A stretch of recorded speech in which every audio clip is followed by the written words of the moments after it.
اللہ اکبر اللہ اکبر۔ حضرات و خواتین، آج میرے اپنے پاس کچھ سوالوں کی بھرمار ہے، سمجھیے۔ سب سے پہلا سوال تو ہے ایک میراث کے متعلق ایک سوال ہے کہ ایک صاحب جن کی ایک عمارت ہے اور اس عمارت میں 2 مکان بنے ہوئے ہیں، ایک فرسٹ فلور پہ اور ایک جو ہے کیا ہے گراؤنڈ فلور پہ، ایسے بہرحال 2 منزل میں 2 ان کے مکان ہیں اور ان کے 2 بیٹے اور 1 بیٹی ہے۔ اب اس باپ کی یہ جائیداد اگر تقسیم ہونا ہے تو کیسے اس کی جنت تقسیم کی جائے گی؟ بلکہ ظاہر سی بات ہے کہ ہمارے اپنے دین اسلام میں اللہ تعالیٰ نے جو تقسیم کا قانون بتایا ہے وہ یہ ہے کہ بیٹی کے حصے کا 2 حصہ ہر بیٹے کو ملے گا۔ بلکہ تو اس کی سیدھی سادی تقسیم یہی ہوگی کہ اس پورے مکان کو اس کی کیا ویلیو ہوتی ہے،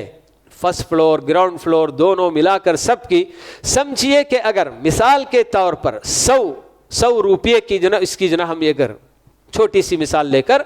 تو ایسی صورت میں 2 بیٹے اور 1 بیٹی ہیں تو اس کا مطلب یہ ہوگا کہ اس کی 5 حصے کیے جائیں گے، اس جائیداد کی جو ویلیو ہے اس کے 5 حصے کیے جائیں گے۔ ان کے علاوہ اور کوئی دوسرا وارث نہیں ہے تو اس صورت میں اگر کوئی اور وارث بھی ہے، جیسے کہ ماں ابھی زندہ ہے یا بیوی زندہ ہے تو اس کو بھی جائے، وہ اور چیز ہے، لیکن جیسے اب یہاں سوال میں پوچھا گیا ہے کہ 2 بیٹے اور 1 بیٹی ہے، ان کو تقسیم کرنا ہے تو کیسے تقسیم کریں گے؟ تو اس تقسیم کی یہ جو سیدھی سی صورت ہے کہ اسے 5 حصوں میں تقسیم کر کے 2 حصے بیٹوں کو دیا جائے گا اور 1 حصہ بیٹی کو دیا جائے گا۔ گویا کہ 100 کو آپ 5 حصوں میں تقسیم کریں گے تو 20 جو ہو جائیں گے، تو 1 بیٹے کو 40 اور 1 بیٹے کو 40 اور بیٹی کو 20، بس یہ اس کی تقسیم ہوگی۔ اب یہ ہے کہ اس مکان کو دونوں میں سے کوئی ایک بیٹا لینا چاہتا ہے یا بیٹی لینا چاہتی ہے، جو کوئی بھی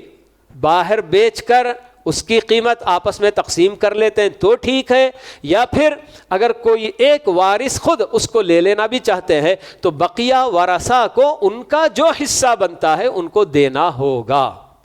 بشرطے کہ سب اس پر متفق ہوں کہ ہاں ہمارے ہی ایک بھائی چلو گھر لے لینا چاہتے ہیں، لے لینے دو، اور باہر جو بھی اس کی قیمت ہے اس کے مطابق ہمیں حصہ دے دیں۔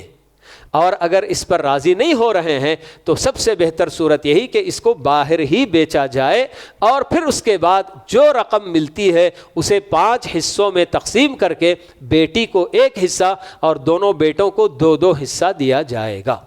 یہ اس جائیداد کی تقسیم کا حل ہوگا۔